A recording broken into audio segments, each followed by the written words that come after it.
So it's about the middle of May, and the grass is tall. It's seeded out. So last year we mowed. I think 3 times throughout the year. It was pretty dry. And during the winter and this spring, I was doing some research on potentially just letting the field not be mowed.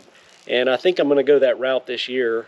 And we're probably only going to mow 1 time a year. And maybe even do rotational where we don't mow the whole place at one time, but definitely won't mow until after winter, kind of right before spring starts.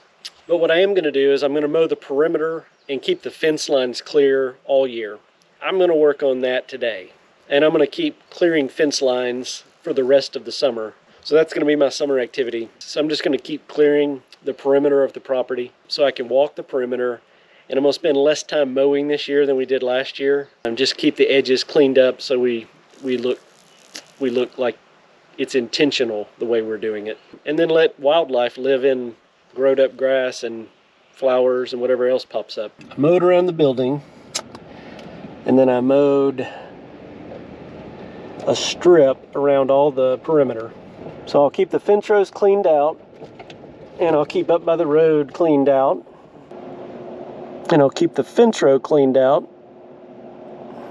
and let the rest of it grow.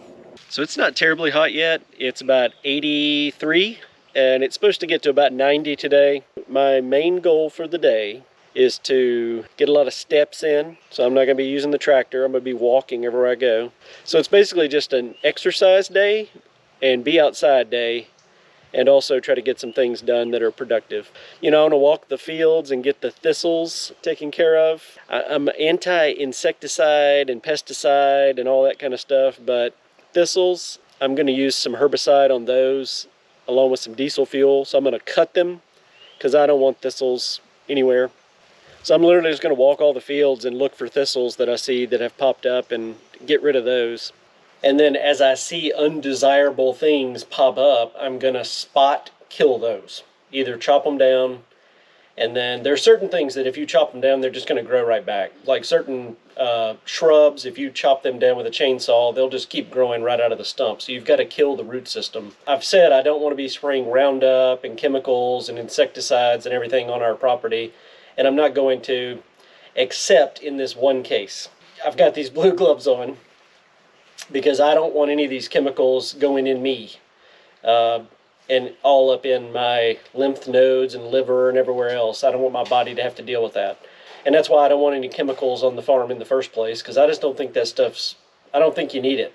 But there are certain things that if you want to eradicate it and keep it from coming back, you do have to use some herbicides on it. So that's the herbicide I'm using. And then I mix that with just I've basically built this little container. So I've got a little gallon jug, and I've got me a paintbrush, and there's diesel fuel in there. So I fill it most of the way up with diesel fuel. And then I put crossbow in there.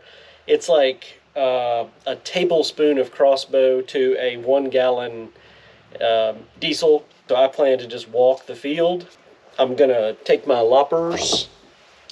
You know, if I see a big thistle that's growing, I'll chop it, and then I'll paint the what's left over with this crossbow solution, and I'll keep it off me the whole time. I'm sure there's a better way to do this. I'm not sure what it is. You want to break the seed cycle on this stuff. You don't want, you don't want your thistles to grow up and start seeding and infesting your fields with that. You don't want thistles, and I'm sure there's other types of weeds that I don't want growing in my fields either. I'll figure out what those are and just manually eradicate them through sweat. All right, I didn't make it far. I'm just outside in the front field, and there's a thistle. I'm just going to chop it and paint it. If there's a thistle in there and it's growing tall, I'll be able to see it and chop it off before it goes to head. But I'll just do this once a month or so. I'll just walk the place. I like to walk anyway. Might as well get my steps. So I'll chop it. I'll leave a little. And thistle's nasty. I mean, it's just prickly. You can feel how prickly it is, even that small. It's got little barbs on it that are just nasty. And then while it's down, I'll just paint some of that on it. You know, I'm using a herbicide, of course, but I mean, it's literally on a spot in the field. I mean, it's an 11-acre property, and I'm putting herbicide on that much of it. So, I mean, I don't know of a better way to do that in a less chemical fashion than what I'm doing.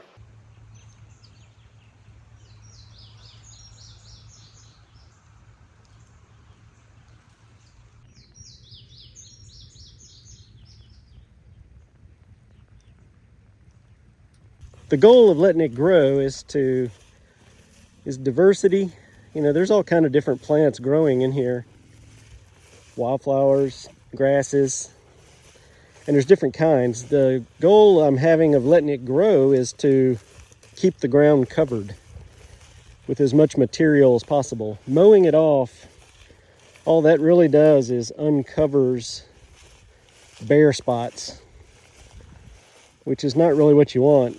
You know, and it's also better for the soil and animals to kind of live in. And then this is the other stuff I'm looking for. It's just a little weird, you know, I do not want this stuff growing in my fields. I'm gonna do the same thing on that. I'm gonna cut it out, paint it. That looks thorny, so I'm gonna take that out. Anything with thorns on it's coming out. I might take a picture with my plant app just to see what I'm dealing with. If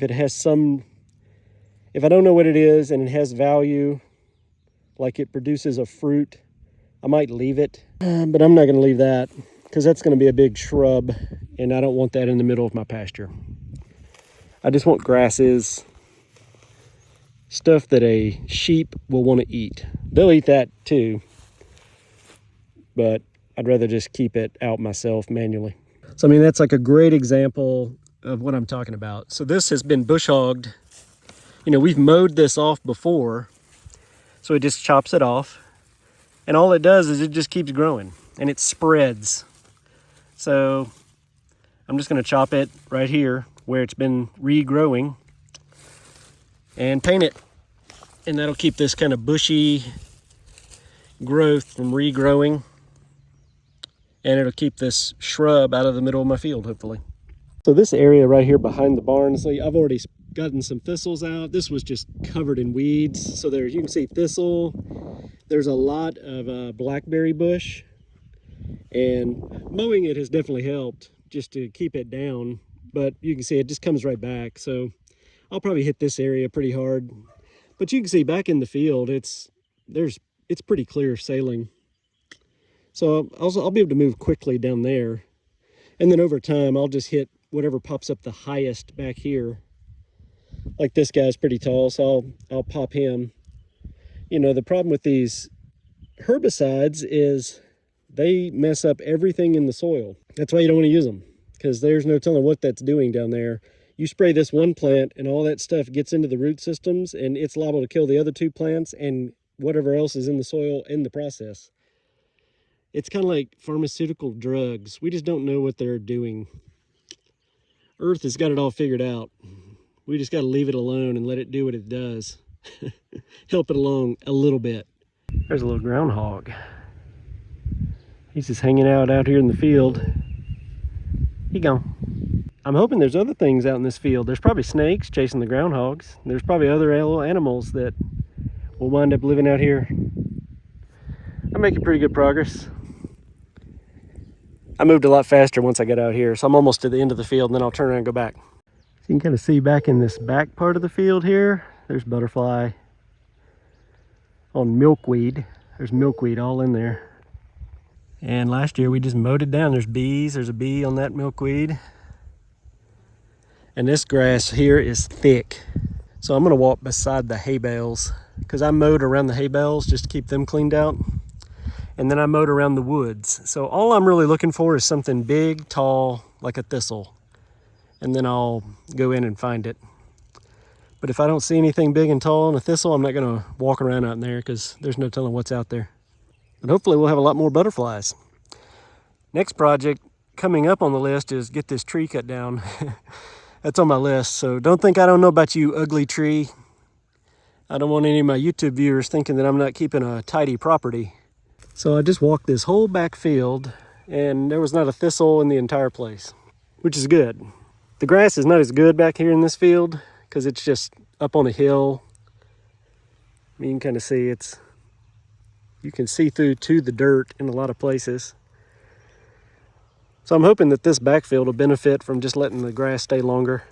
You know, there's not as many flowering stuff back here as there is in the front area, and the grass is not as thick. But no thistles. That's a good thing, I guess. Whoo, it is hot. I probably cut down 100 thistles, mostly in the front field and mostly up near the building. When I took my gloves off, it took 2 hours. And I took my gloves off and they were filled with sweat, and it is hot. So I mean, Emily would have spent more than 2 hours mowing. And when you're mowing, you're running diesel, you're running a tractor, and that was 2 hours of me just walking around with some gloves on and a bucket and some shears and just chopping thistle down. And I left everything else that was beneficial. And I saw tons of butterflies, tons of animals, tons of insects all throughout. So I just think it's a better way to go, and it's less work. And the work you're doing is, I mean, you're walking around out in nature. That doesn't sound too bad. I think I walked 1.7 miles, just kind of looping back and forth. I probably got my steps in for the day. None of the thistles were anywhere near putting seed out.